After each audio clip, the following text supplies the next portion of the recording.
にちは、まずくです。今回は先日販売されたポコアポケモンで街づくりをしていきます。拠点も含めたポケモンたちと住む集落を最初の街、パサパサ荒野の街で作ったので、その作り方をご紹介していきます。それでは早速作っていきます。どうぞ。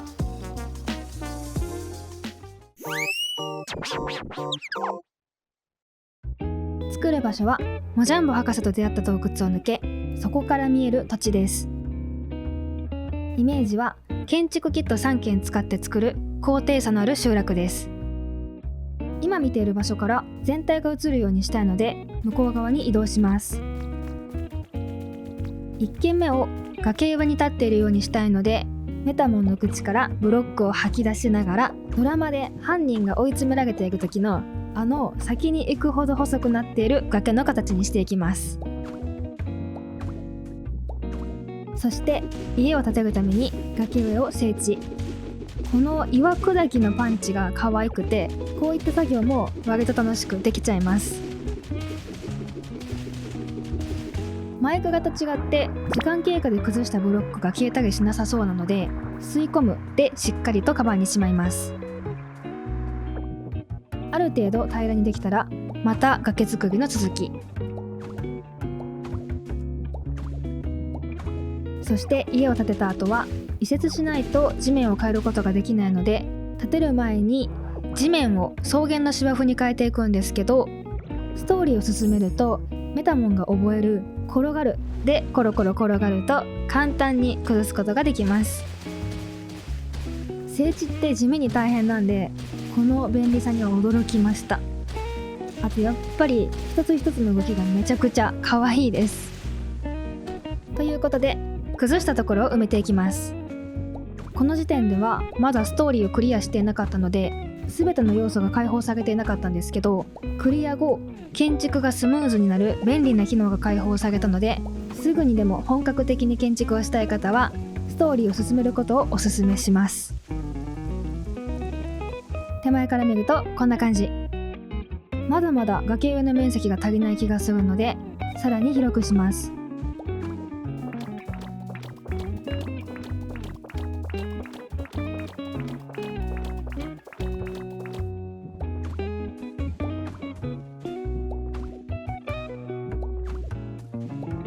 そして右横の壁から崖が生えているようにしたいので、普通の土でカーブをつけ、こんな感じに。右の砂浜につながる白い岩ができた小さな洞窟と作った崖との差もはっきりするようにしたいので、白い岩の上の草原の芝生は削ることにしました。崖の分厚さも変え良くなった気がします。ということで建築キットの葉っぱの立派な家を設置。ちなみに建築キットは置いた後も拾って位置を調節できます。あつ森勢からするとこれは感動でした。場所が決まったので必要な素材を入れ、ポケモンたちに建築を手伝ってもらいます。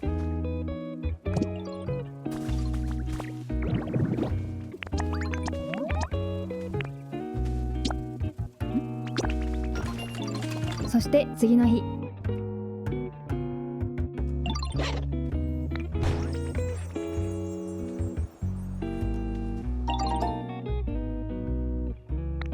お家が完成しました。手前から見るとこんな感じです。崖がまだいまいちパッとしないので、浮いているブロック以外は白い石に変更。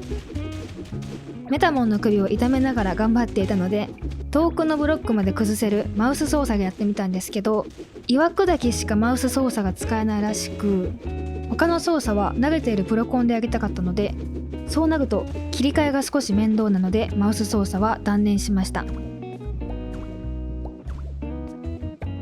そしてこんな感じです。境目がはっきりして崖が目立つようになりました。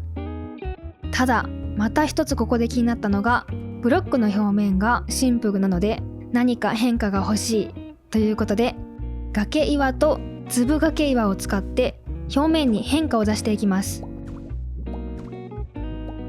これを家の後ろにも置き、大きな山を作ることにしました。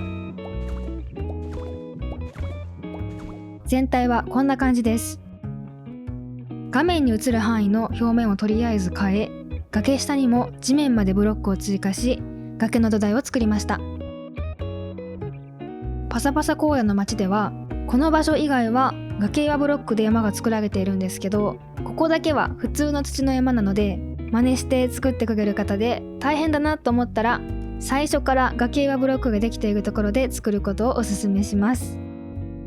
では地形を作れたので、ここからは植物を増やしていきます。ということで、今回の相棒の謎の草です。栽培が得意なポケモンなので、植えたものの成長を早めてくれます。その前に崖の先に桟橋と桟橋の板を設置。後でまた調整します。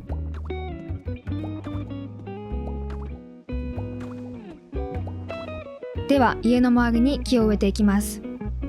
人によって生えている木の実が違うらしく、うちはチーゴの実でした。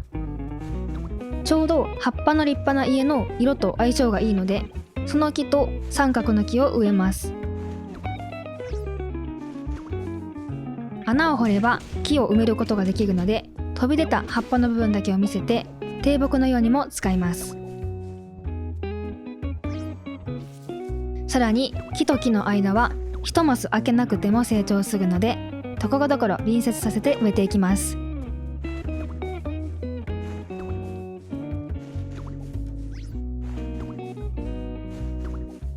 次の日、こんな感じになりました。まだモリモリ感が足りないので、後ろの崖に近づくにつれて木の高さが変わるようにブロックを積み上げて調整していきます。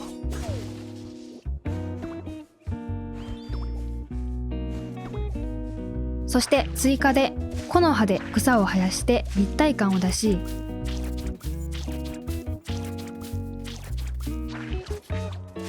浮島の花が白爪草みたいで可愛かったので、等間隔で植えていきます。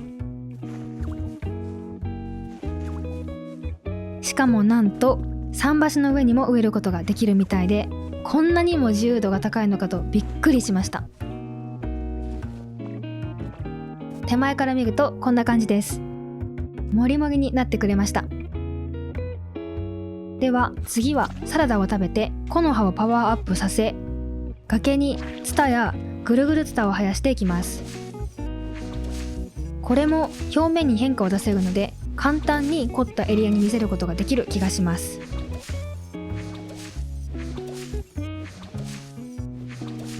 それでは次は桟橋の後ろに滝を作ります。水を流した時に水が広がらないように穴を掘り、水を流す位置も決めます。近くの水源から水を持っていこうとしたんですけど、ブロックを積み上げることと同時に水を口に含めないらしいので、自販機から手に入れた美味しい水を飲んで水を流すことに。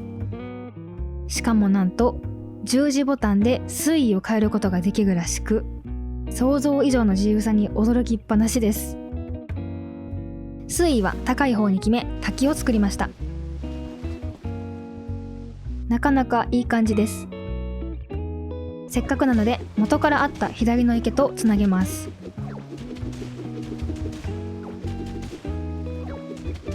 桟橋の柱も宙に浮いている状態なので、木の囲いを使って地面まで柱を追加しました。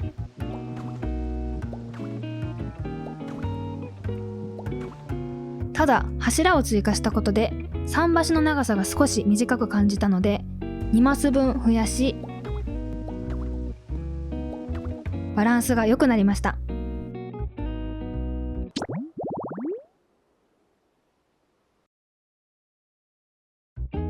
滝だけではなく、もっと周りを水浸しにしたいので、次は崖の下にもう一つ崖を作り、そこに池を作っていくことにしました。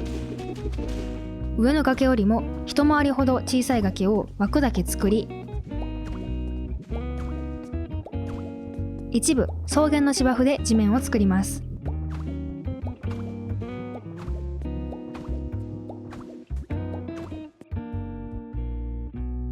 そしてパワーアップした木の葉で上の崖から下の崖までツタをぶら下げます。手前から見るとこんな感じ。ツタを浮かせたい部分はブロックを設置し、そこにツタを生やし、浮かせたい部分のブロックを壊さないと作れないので、少し大変ではあるんですけど、かなり見栄えに関わってくるのでしっかりと生やします。そして地面に草も生やし、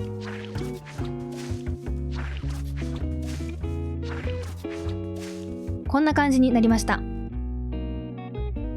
では水位が高い水の上に低い水も合わせて水を流していきます。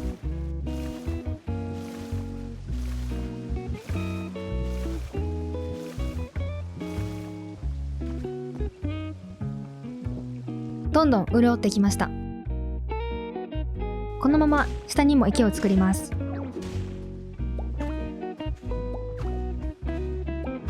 転がるでブロックを筒に崩し、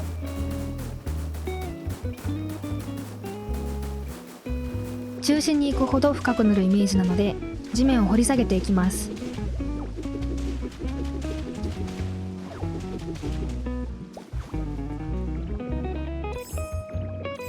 そして生やした草を耕すで移動させれば、土の上にも生やすことができるので、水草として使用することに。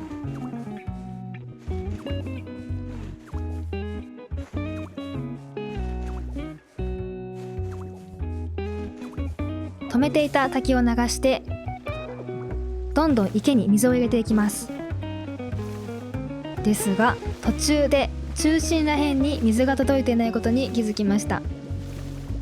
届いていない箇所に頑張って流そうとしてみたんですけど、メタモンがどうしても溺れてしまうので、一旦水を抜き、深いところから順番に水を流していくことに。こうしてなんとか池を作ることができました。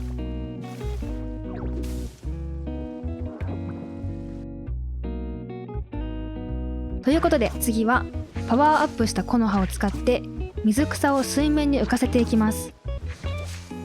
この作業が何気に一番楽しかった気がします。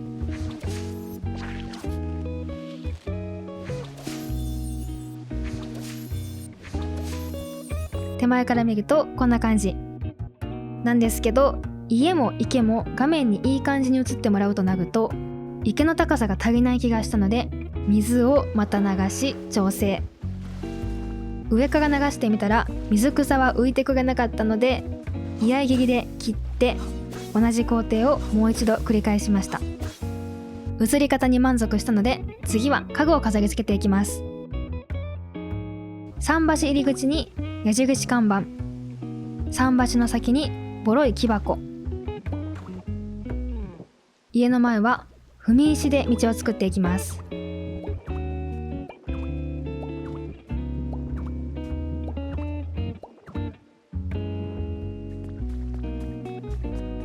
桟橋に木の長椅子も追加し、家の前に収納ボックス2つとお気に入りアイテムの土のうも追加。木陰に丸太のテーブル、平たい本、丸太の椅子で休憩スペースを作り、反対の木陰にはまたお気に入りアイテムの荷車、そしてボロい木箱を載せます。洞窟上にも木のテーブルと木の長椅子、マグカップ、土のうで休憩スペースを作り、まだここまでの道をどうするか決まっていないんですけど、とりあえず木の階段を設置しておきました。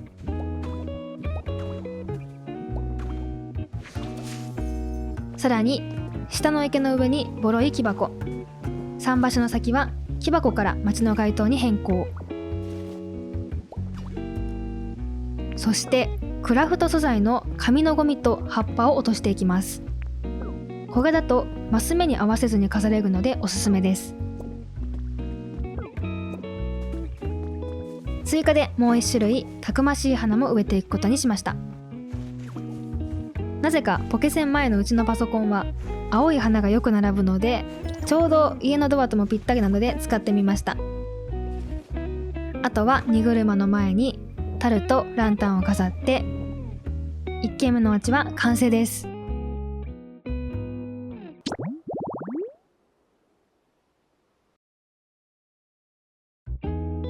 次はノコギの2軒を使って開拓していきます。池を囲うように家を建てたいので、まずは土地を広げます。今広げているところも崖にしたいのと、ここはさっきと同じく葉っぱの立派な家を建てたいので、建てられる広さで土地を作ります。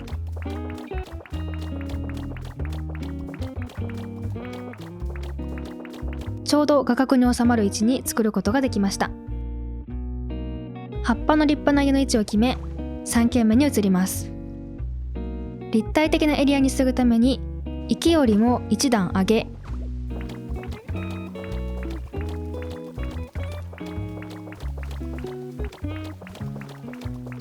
その上に今度は葉っぱの家を設置します。そして次の日、こんな感じになりました。建物が増えると集落っぽさが出てきた気がします。では1軒目の崖と同じく崖の土台を作り、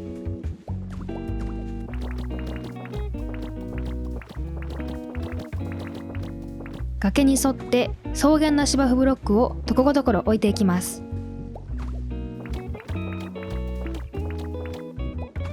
手前から見るとこんな感じです。推しのカイロスも散歩してくれてます。そして使用している色を等間隔に配置していくと全体の統一感やまとまりが出る気がするので、右の洞窟のグレーをちょうど反対側にも取り入れるため、葉っぱの家の裏にブロックで大きな岩山を作っていきます。とりあえず今回のエリアから見える範囲の大きさで作りました。形はちょっとだけ家に覆いかぶさるイメージです。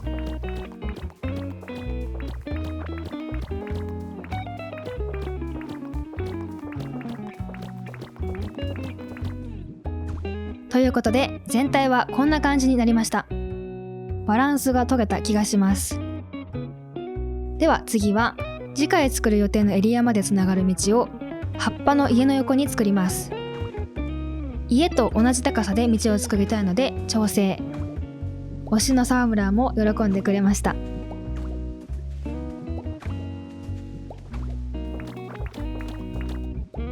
道は木製の階段と合わせ桟橋の板を使うことに。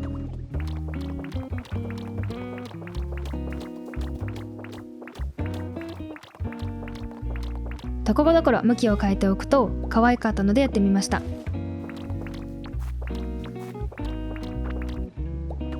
そして家の横に水車も設置。水草も浮かせて可愛くなりました。では次は植物を増やしていきます。山の中の集落というイメージにしたいので、家に木が覆いかぶさるイメージで木を植えていきます。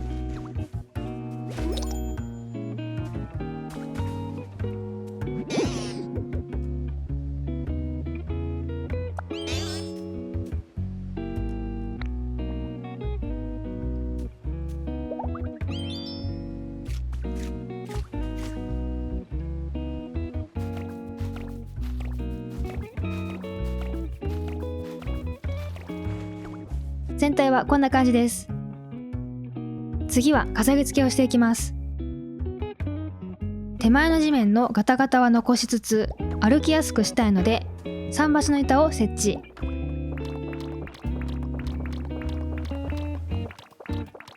地面に合わせて支えもつけていきます。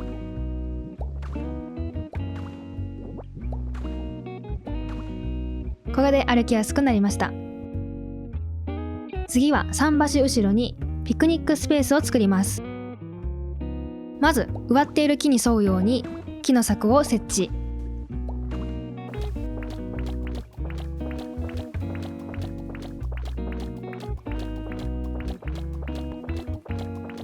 地面は普通の土に変え、一つのエリアだということを示します。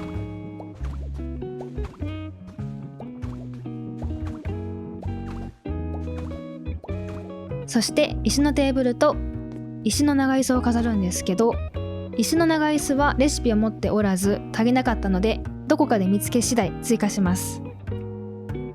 これで一旦ピクニックスペースが作れました。次は小物を飾る前に下に行くまでの道を木製の階段で整えます。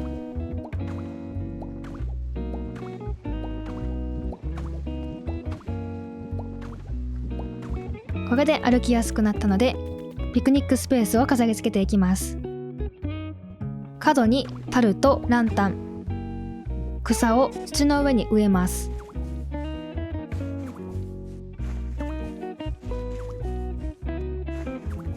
テーブルの上はまな板とボロい新聞、メモ帳、片方もボロい新聞とお皿を置いて完成。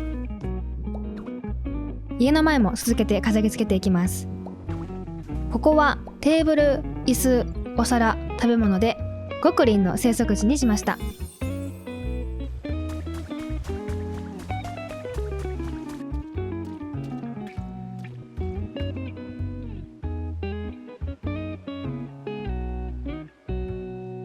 椅子のテーブルにバスケットも追加し、植物を増やしていきます。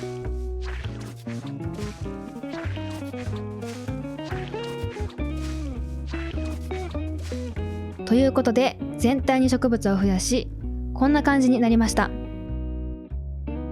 自然いっぱいになったのでポケモンたちも喜んでくれそうです。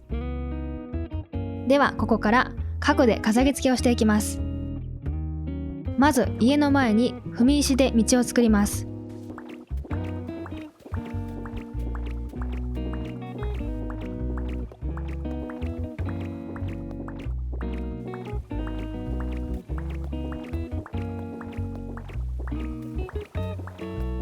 これを葉っぱの家までつなげました。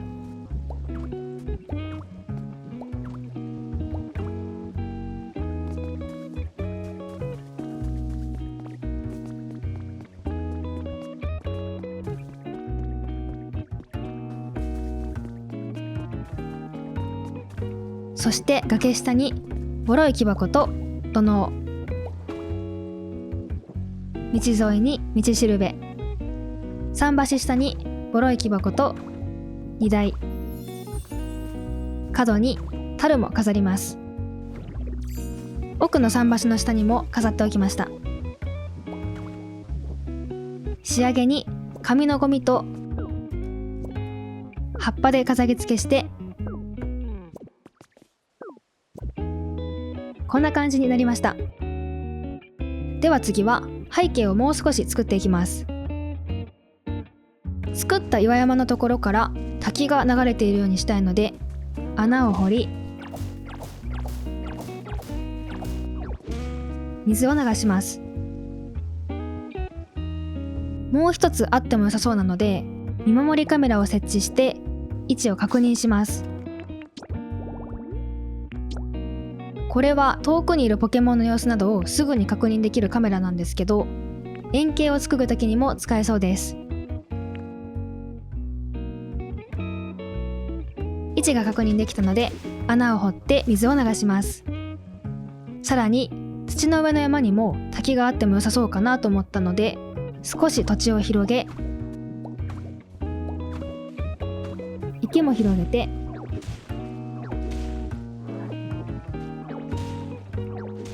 上から水を流します。2個目に作った滝も池とつなげて、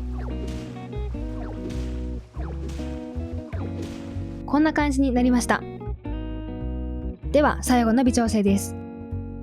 桟橋下に水路を作り、金網の床が可愛かったので設置します。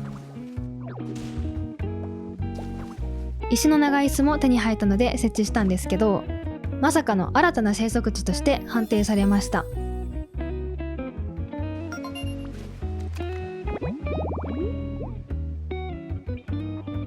そしてこんなこともできるのかと驚いた、ポケセン内の 3D プリンターでコピーしアイテム化させた材木を飾ります。そうしているとさっき作った生息地にピチューがやってきてくれました。続けてアイテム化させた大きな石と緑の若草を配置し、これで今回のまちづくりは完成です。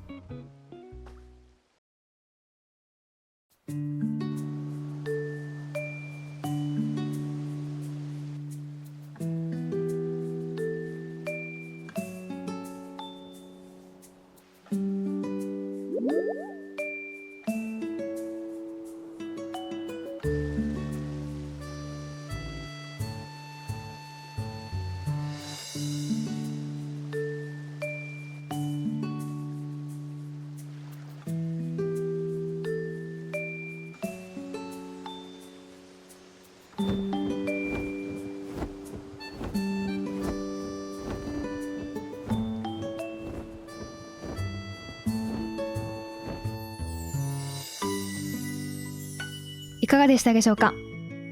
今回はパサパサ荒野の町で集落を作ってみました。とにかくずっと自由度の高さに驚いたし、ポケモンは好きだけどバトルが苦手な私でもすっごく楽しめました。収納も困っているので倉庫も作りたいし、私の好きなヤシの木を使って街づくりもしたいし、まだまだ作りたいものはいっぱいあるので、今後も動画を出していく予定です。楽しみにお待ちいただけると嬉しいです。最後まで見ていただきありがとうございました。よければ高評価とチャンネル登録、コメントもお待ちしております。ほいじゃあ。